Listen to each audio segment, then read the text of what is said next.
아멘. 여러분 성경을 보면 제자라고 하는 단어들이 참 많이 나오는데 이 제자의 반대가 무엇이냐라고 물어보면 무리라고 할 수 있습니다. 무리. 무리와 제자들의 차이는요 아주 많이 있는데 이 부분을 여러분에게 참 많이 나눴던 내용이기도 하지만 요한복음 6장을 보면 무리와 제자의 차이가 아주 극명하게 갈려요. 예수님께서 오병이의 기적을 행하시죠. 대략 여자들과 아이들, 노인까지 포함하면 15,000명에서 한 2만 명 정도가 같이 그 자리에서 오병이어 떡을 먹었을 거라고 추정이 돼요. 여러분 이렇게 자기의 삶 가운데서 의식주라고 그럴까요? 필요를 채워주는 이 예수님을 경험하면서 이들이 예수님을 따라야 되겠다라고 결단을 하게 돼요. 결심을 하게 됩니다. 이분을 믿고 따르면 내 삶 가운데 먹고 사는 문제는 별 문제가 없겠구나. 무에서도 유를 만들어내시면서 내 삶의 필요를 채워주시는 분이라면 내가 믿고 따라야 되겠구나 라고 생각하면서 이들이 예수님을 따라오고 예수님을 찾기 시작했어요. 예수님을 왜 찾았냐면 예수님이 오병이어 기적을 행한 다음에 다른 곳으로 가셨거든요. 늘 우리를 찾아오신 예수님이셨는데요. 무리들은 예수님을 찾아왔어요. 여러분 이게 무슨 말인지 아시겠습니까?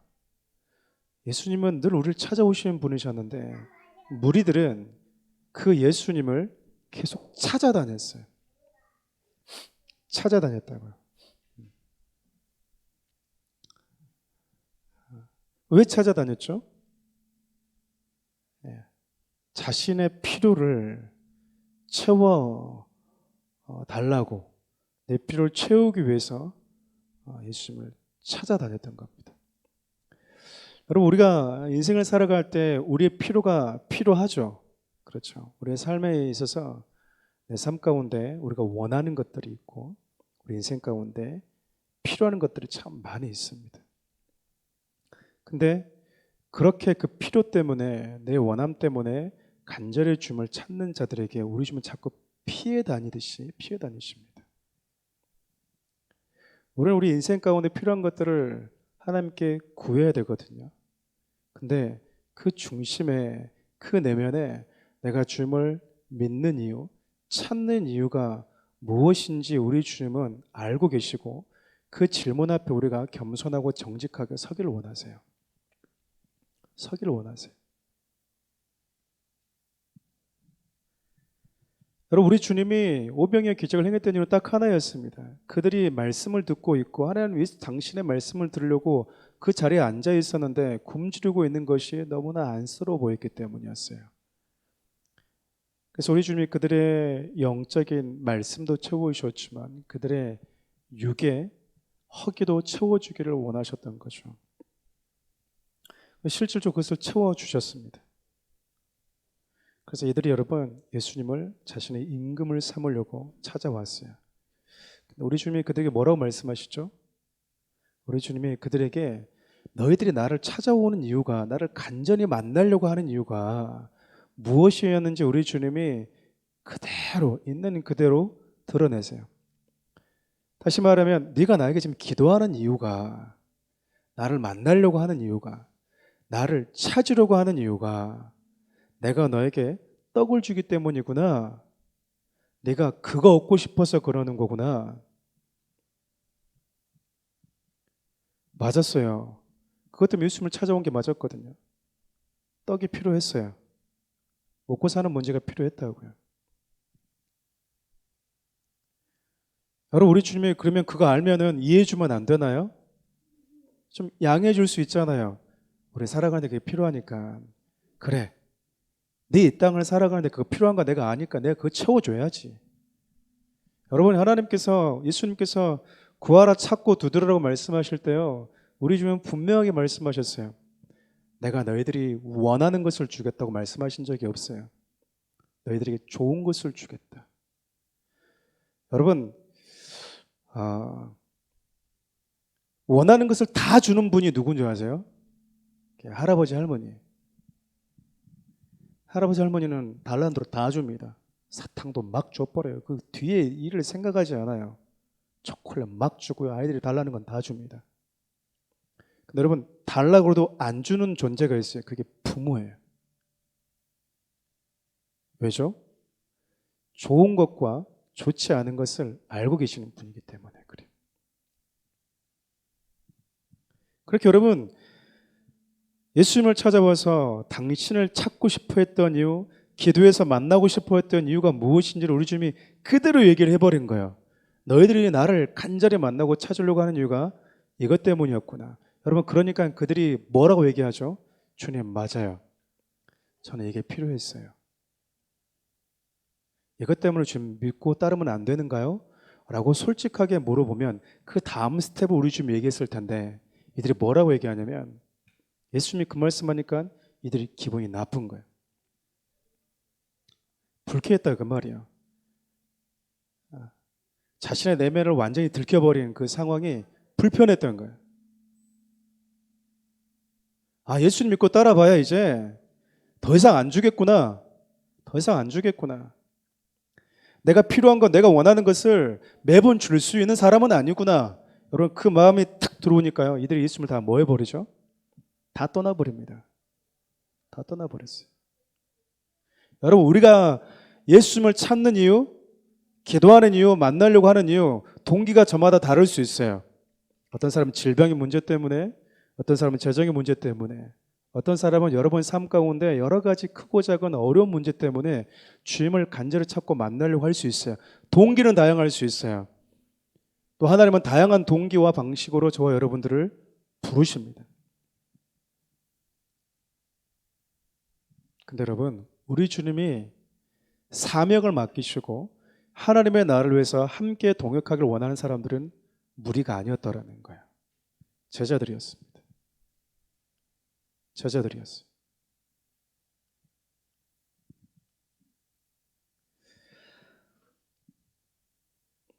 여러분 삶 가운데 많은 문제들이 있다니까요. 그걸 기도하고 구해야 돼요. 우리는 그게 필요해요. 근데 우리 주님이 원하는 삶은 이 땅에서 주님을 믿고 끝까지 십자가까지 따라갔던 사람은요, 내 인생 가운데 우리 주님이 무언가를 내 원하는 것을 필요를 채워줬던 사람이 아니라 제자들만 따라갔어요.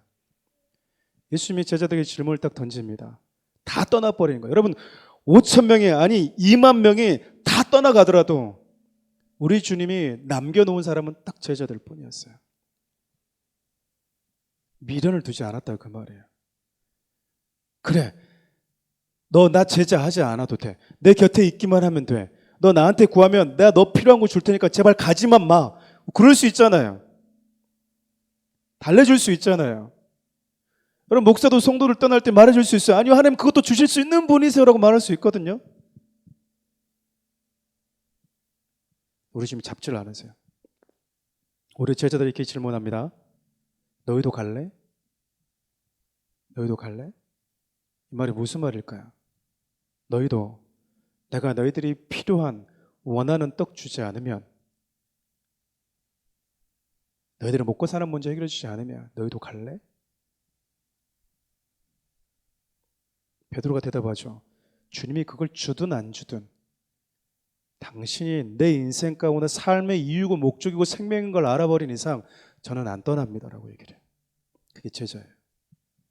그게 제자라고요. 제자들은요, 무리들과 함께 우리 주님 행하시는 오병의 떡을 같이 먹어요. 같이 누리고 경험합니다. 하나님이 떡을 주시는 것을 경험해요. 근데 여러분, 제자는 그것이 공급되지 않을 때에도 주님을 따라가요. 여러분, 제자들이 아닌 무리는 십자가까지 우리 주님을 따라가지 못한다 그 말이에요. 목회자가 가장 힘들 때가 언제인 줄 아십니까? 기도도 안 이루어질 때가 있어요. 기도에도 제가 사랑하는 성도들의 삶이 달라지지 않을 때가 있어요. 그 아픔의 무게가 지워지지 않을 때가 있다니까요. 그 힘든 터널이 빨리 안 끝날 때가 있어요. 차라리 내가 그 터널을 지나갔으면 좋겠어. 근데 그 슬픔과 아픔과 힘든 시간이 하나님이 그에게만 요구하는 그 짐들이 그들에게 있거든요. 하나님이 그에게 지어진 십자가는 아무리 제가 사랑해도 목사님 제가 지워줄 수 없어요. 제가 질 수가 없다고요. 사랑하는 우리 교회 십자가는 김현 목사가 대표적으로 져라. 그럼 제가 지겠죠. 근데요, 하나님이 우리 교회에 있는 성도 모두 개개인에게 너희들이 나를 따라오려면 내가 너에게 준 십자가 다 지고 따라와라라는 거예요. 여러분, 누가 예수님의 십자가까지 따라간 줄 아세요? 누가 예수님의 그 무덤까지 마지막까지 곁에 있었는지 아십니까? 예수님 사랑했던 사람들이었습니다. 예수님을 끝까지 순수하게 사랑했던 사람들. 그 사랑이요, 나로 하여금 있어야 될 자리에 있게 만들어줬다고요.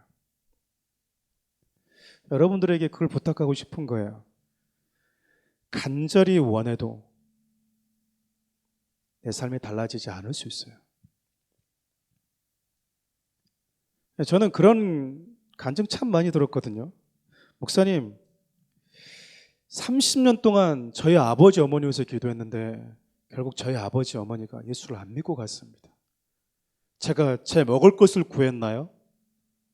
제가 잘 먹고 잘 살자고 그걸 구했나요? 근데 마지막까지 저희 아버지 어머니가 예수님을 안 믿고 가셨어요. 목사님, 이거 어떻게 해야 되나요? 근데 여러분, 반대로요, 아버지 어머니가 교회를 나오시는 거예요. 목사님 기뻐해 주세요. 20년 만에 저희 아버지 어머니가 교회 나오셨어요. 축하합니다. 기도 많이 하셨나 봐요. 아니, 기도도 별로 안 했거든요. 이걸 어떻게 해석할까요? 진짜 제가 봐도 기도 안 하게 생겼어요.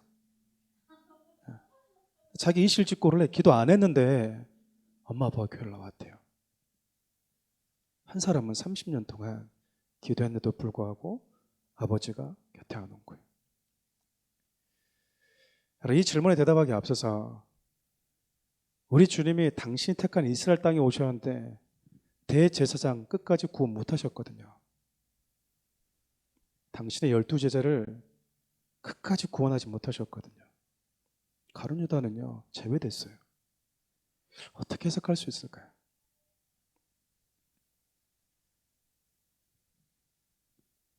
저는 우리 인생 가운데 여러분들이 필요한 것들을 하나님께 간절히 구하고 기도하고 그것이 내 인생 가운데 그 경험들과 그 채워주심을 통해서 하나님의 영광을 드러내는 것, 저는 필요하다고 생각합니다. 근데 여러분, 내 삶에 있어서 그 어떤 삶이 달라지고 달라지지 않고 상관없이 예수 그리스도가 누구인지를 알아버린 사람, 만나버린 사람, 예수를 믿고 따라가면서 내 삶에 있어서 어두운 터널만 있다고 해도 기꺼이 그것을 함께 갈 수 있는 사람, 그 사람을 제자라고 그래요. 여러분, 이 땅에 보면 우리 기도의 간절함과 상관없이 정말 우리가 뜻하지 않고 받아들이기 힘든 일들이 참 많아요. 우리가 사도행전만 보더라도 그러잖아요. 여러분, 헤롯이 제자들을 죽이려고 사도 베드로와 사도 야고보를 감옥에 가뒀는데요, 야고보는 죽었어요. 베드로는 풀려났거든요. 온 교회 성도들이 베드로만 믿고 기도했겠습니까? 야고보를 위해서도 기도했어요. 근데 누구는 살아나고 누구는 죽었다고요. 이걸 어떻게 해석할 수 있을까요? 우리 인간적인 해석과 우리가 어거지로 그것을 임의로 나름대로, 하나님 나름대로 변호한다고 얄팍한 그 변론을 가지고 우리가 개입하다 보면 우리 의견이 나눠질 수 있거든요. 우리 잘 모를 때가 있어요.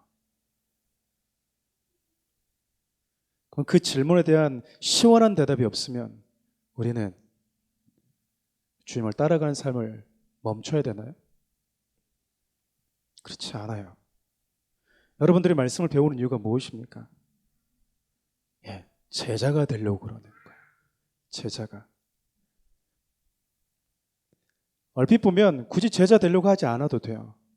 왜냐하면 제자의 길로 가겠다고 마음 먹는 순간 우리 인생 가운데 불편한 일을 참 많이 만납니다. 어려운 일들을 많이 만난다고요. 대표적으로 여러분, 다윗만 한번 예를 들어볼까요? 다윗이 여러분, 예수님 하나님께서 너 왕이야 기름 부어 세웠거든요. 거의 15년 가까이 여러분 도망 다녔어요. 여러분, 그가 15년 가까이 피해 다니고 도망 다니고, 그것도 누구에게요? 가장 자기가 사랑하고 자기를 사랑해 주어야 될, 보호해 줘야 될 자기 장인으로부터. 억울하죠. 다윗이 잘못한 거는 나라를 위해서 자기 생명을 걸고 싸운 것밖에 없거든요. 장인의 그 이기심이, 살인적인 이기심 때문에 여기저기를 미친 척하면서 살아다녀야 되고 했다고요. 근데 여러분, 그 속에서 그에게 가장 필요했던 건 안전함이었고 보호하심이었고 관계 회복이었거든요. 근데 여러분, 끝까지 사울과 관계는 회복되지 않았어요. 사울과 관계가 회복되지 않았다고요. 그럼 여러분, 그 힘든 과정 속에서 다윗이 얻었던 가치는 무엇일까요? 하나님 내게 어떤 분이신지를 알게 된 거예요. 하나님 내 인생 가운데 어떤 분이신지를 알게 된 거라고요. 그의 인생 가운데 15년 동안 광야를 전전긍긍하면서 그가 얻었던 최고의 가치였습니다. 욥이 자신에게는 모든 것을 다 하나님이 취해가셨거든요. 이유를 알려주지를 않아요. 왜 이러는지를. 그냥 하나님이 견디고 인내하라고만 메시지를 주세요. 견딜 수 있어요, 욥은. 그러니까 여러분, 배짱 있게 하나님이 사단에게 뭐라고 얘기한 거죠? 건들 거면 마음대로 건드려 봐라는 거야. 내가 사랑하는 욥은 절대 안 흔들린다라는 거예요.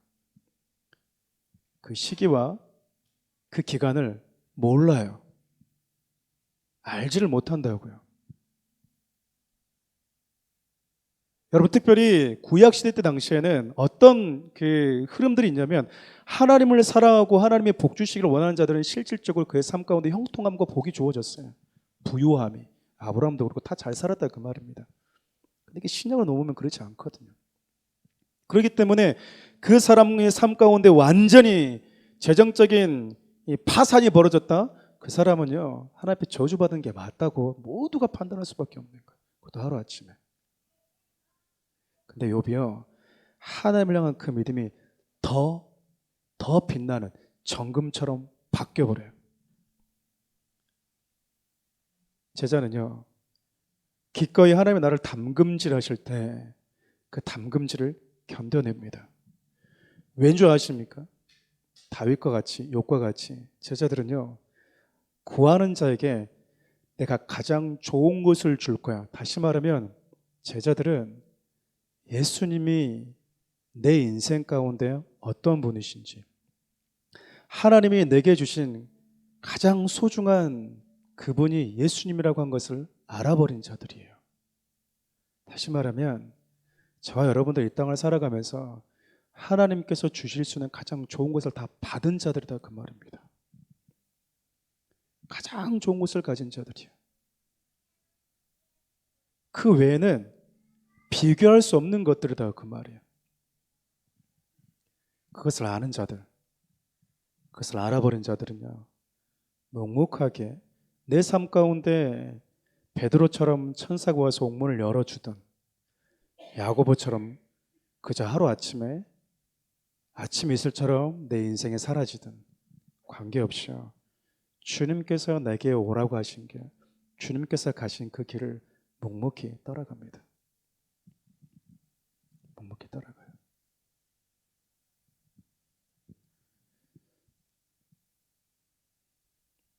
예수님 가신 길을 따라가는 게 제자들인데, 여러분, 예수님이 어떤 길을 가셨는지 다 알잖아요.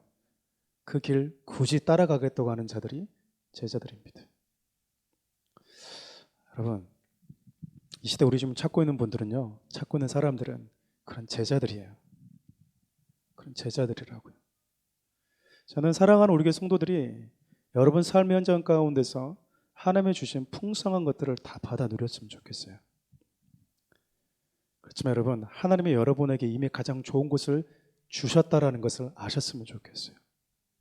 가장 좋은 것을 주셨다. 가장 좋은 것을 나에게 이미 주셨다. 시간이 지나면서 우리 눈에 비닐이 하나씩 하나씩 벗겨질 때 보이는 게 내 안에 계신 예수 그리스도가 얼마나 소중한지 그 가치를 아는 거야. 그것을 아니까요, 다윗은 성경에 보면 단 한 번도 하나님 앞에 이런 기도를 하지 않아요. 하나님, 나 왕으로 기름 부어 세웠는데 저 언제 왕으로 복귀하죠? 당신이 나에게 왕을 세우겠다는 그 약속의 말씀 기억하고 있는데 언제쯤 되죠? 이제 끝났나요? 이쯤이면 되지 않았습니까? 그 질문을 하지 않아요. 주님과 함께하는 것에 대한 가치를 알고 있었기 때문에. 여러분, 제가 여러분과 함께 3월 첫째 주에 말씀을 나누려고 한 부분을 짧게 나누고 말씀을 마치고 기도하려고 그래요. 저와 여러분들이 하나님을 예배할 수 있는 이 땅은 참 독특한 곳입니다. 저와 여러분들이 하나님을 예배할 수 있는 이 땅은 아주 독특해요. 저 위에는 눈물이 없다고 하는데요, 이 땅에는 눈물이 있거든요. 저 땅에는 슬픔이 없다고 하는데 이 땅에는 슬픔이 있거든요. 저 땅에는 아무런 문제가 없다고 하는데 이 땅에는 문제가 있어요. 그리고 구원받은 하나님의 사람들에게는 어떤 일이 벌어지냐면 하나님의 나라와 이 땅의 경계가 무너진 자들이에요. 내가 죽으면 저 나라 가야지. 소망도 필요하죠. 근데 여러분, 이 땅을 살면서 이미 천국이 이루어졌다니까요. 그걸 모르시겠습니까? 이 땅에서 주님과 함께 사망의 음침한 골짜기를 지나가 볼 수 있는 유일한 곳이에요. 여기가 이 땅에서 이해되지 않는 상황 속에서 주님께 부르짖을 수 있는 유일한 곳이라고요. 이 시간을 허비하지 마세요. 허비하지 마시라고요. 주님 때문에, 영혼 때문에 눈물 흘려볼 수 있는 유일한 곳이거든요. 내 아픔 때문에 주님 아픕니다 라고 주님의 쌈해 주심을 경험할 수 있는 유일한 곳이에요. 내가 흘리는 눈물보다 더 큰 사랑의 위로를 경험할 수 있는 곳이 여기밖에 없어요. 사랑하는 우리 교회 성도님들이, 여러분과 함께 신앙생활하면서 제가 하나님의 마음속에 저에게 주었다 그 영적인 체질이라고 그럴까요?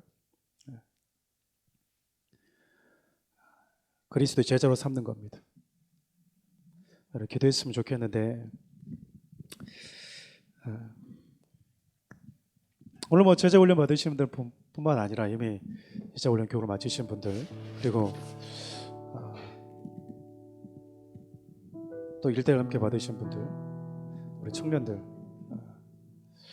참 귀하다고 생각합니다. 우리 주님의 음성을 듣고 싶으신 분들 성경을 펴십시오. 우리 주님의 음성을 보기를 원하시는 분들 멀리 가지 마시고요, 성경을 펴세요. 여러분, 이 성경이 우리에게 오기까지 여러분 돌아보면요, 몇백 년 안 됐어요. 그 전에는 기록된 하나님의 말씀이 없었거든요. 구약만 있었지. 그리고 우리 언어로 이렇게 번역된 게 그렇게 오래되지 않았어요. 하나님의 음성, 하나님의 메시지, 주님이 나를 향한 그 뜻을 알고 싶어하는 그 간절함이 하나님 우리에게 기록된 성경으로 선물로 주셨거든요. 우리는 성경을 보지 않으면서 하나님의 뜻을 알고 싶어하고요, 성경을 읽지 않으면서 주님의 음성을 듣고 싶어해요. 넌센스인 거예요. 하나님의 말씀을 읽으십시오. 하나님의 말씀을 가까이 하십시오. 그러면 여러분, 그 성경을 가까이 하면 그 성경에서 들려지는 그분의 마음이 읽어질 거예요. 그분의 뜻이 읽어질 겁니다. 여러분, 제자 훈련 받으시는 분들 특별히 그런 마음 갖고 기도했으면 좋겠어요. 주님, 내 인생 가운데 어떤 상황이 와도 누군가 비교하지 않고 주님이 내 인생 가운데 걸어오기 원하시는 그 길을 걸어가게 해달라고 기도하십시오. 여러분, 어떤 사람은 한나처럼 기도하면 자녀를 줄 수도 있지만요, 어떤 사람이 기도해도 내 인생 가운데 그런 일이 일어나지 않을 수도 있어요. 어떤 사람은 베드로처럼 풀려나지만 어떤 사람은 그러지 않을 수 있거든요. 어떤 사람은 다니엘 세 친구처럼 그 풀물불 속에서도 하나님이 보호해 주심을 경험하지만 어떤 사람은 그러지 않을 수 있어요. 않을 수 있어요. 우리 각자의 삶의 자리에서 하나님의 내 인생 가운데 주신 그 길이 가장 좋은 길임을 알고 있거든요. 가장 먼저 죽은 야고보는 저주받은 거고 마지막까지 살아있었던 요한은 복받은 자인 겁니까? 그렇지 않아요. 우리 인생 가운데 우리 주님이 계획하시고 있는 그 삶을 힘있게 살아내는 것이, 우리 각자에게 주어진 그 삶을 살아내는 것이 그 제자들입니다. 우리 주님은 그 제자들을 만나고 싶어하고 그 제자들을 우리에게 사모라고 얘기를 하세요. 무리가 아니라 제자들. 여러분, 제가 이런 비유 많이 들었죠. 이스라엘과 블레셋이 싸울 때요, 이스라엘 군사가 없었던 게 아니에요. 군인들이 많이 있었어요. 근데 골리앗을 감당할 수 있는 사람, 하나님의 선택한 민족과 하나님의 이름을 저주하는 그 골리앗을 감당할 수 있는 군인은요, 다윗밖에 없었어요. 군인들이 없었던 게 아니다, 그 말입니다. 여러분, 우리 주위에 교회가 없습니까? 성도들이 없습니까? 청년들이 없어요? 교육받은 사람들이 없어요? 있죠. 우리 주위 원하는 사람은요, 하나님의 이름을 저주하는 그 골리앗 앞 당당하게 어떤 개가 짖고 있니? 라고 하면서 나가서 골리앗을 쓰러뜨리고 올 수 있는 그 다윗 같은 영성을 가진 사람들을 하나님이 지금 찾고 계신다라는 거예요. 저는 그렇게 생각해요. 지금의 교회 갱신들이 많이 일어나고 있습니다. 코로나 기간 동안 이 부당한 어떤 정보의 형태들에 대해서 반기를 들고 있는 분들도 계시고요. 코로나 기간을 지나면서 교회가 너무 쇠퇴해진 것에 대해서 교회에 대해서 반성도 일어나고 있고 또 여러 가지들 가지고 싸우고 있어요. 근데 저는 한편으로 그렇게 생각합니다. 그런 거 다 귀하다고 생각하는데 우리 안에 스스로 살펴보면 도대체 나와 같은 목사는 성도들에게 무엇을 가르쳤나? 그 코로나 기간이 여러분 그렇게 견디기 힘든 고난이었습니까? 여러분 돌아보면 그랬어요? 그 코로나 그 기간이 여러분들의 믿음을 무너뜨리고 예배를 무너뜨릴 만큼 그렇게 강력했나요? 아니었거든요. 근데 여러분 그 기간 털고 나니까요, 수백만의 기독교인들이 떨어져 나갔어요. 이것을 언제까지 외부탄만 돌리고 있을 거냐, 그 말입니다. 여러분 이 시간 한번 기도할 때 그런 기도합시다. 하나님, 내 인생 가운데 베드로가 했던 고백처럼 저는 예수님이 내 인생 가운데 어떤 분이신지를 알아버렸고 당신에게 생명 자체인데 당신을 떠나는 것은 포도나무에서 가지가 떨어져 나가는 것처럼 내 영혼의 사망 선고를 내리는 것 똑같은데 주님과 나는 생명과 생명으로 연결되어 있는데 내가 어떻게 떠납니까? 여러분 수많은 초대교회 성도들이요 예수님을 부인했어요. 살기 위해서. 그럼 반대로 초대교회는 수많은 성도들이요 예수님을 부인하지 않고 죽었어요. 왠지 아세요? 그들도 살기 위해서.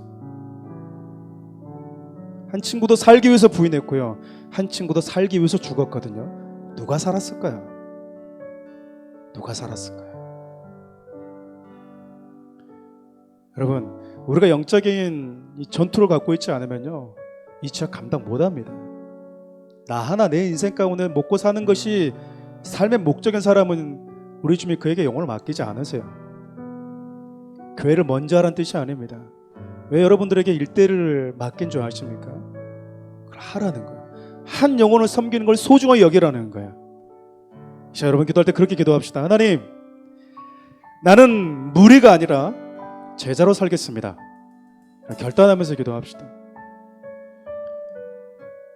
하나님, 나는 내 인생 가운데 내가 원하는 것, 내가 필요한 것들이 공급되든 그렇지 않든 내가 주님을 믿고 따라가는 이유는 그것이 기준이 되지 않겠습니다. 네. 내 삶 가운데 고난이 와도 하나님이 내 인생 가운데 작정한 삶이 굴곡지다가 결국 푸른 초장이든 굴곡지다가 끝나든 관계없이 내 곁에 함께 계신 주님이 내 인생 가운데 하나님이 주신 가장 좋은 것이라는 것을 알아버린 저는 묵묵히 십자가까지 갑니다. 저는 그렇게 십자가까지 우리 주님 갔던 길을 따라가겠습니다라고 하는 그 제자의 신앙이 흔들리지 않게 해달라고 우리 주의 이름 한번 부르면서 좀 힘있게 한번 기도하며 나갔으면 좋겠습니다. 주여!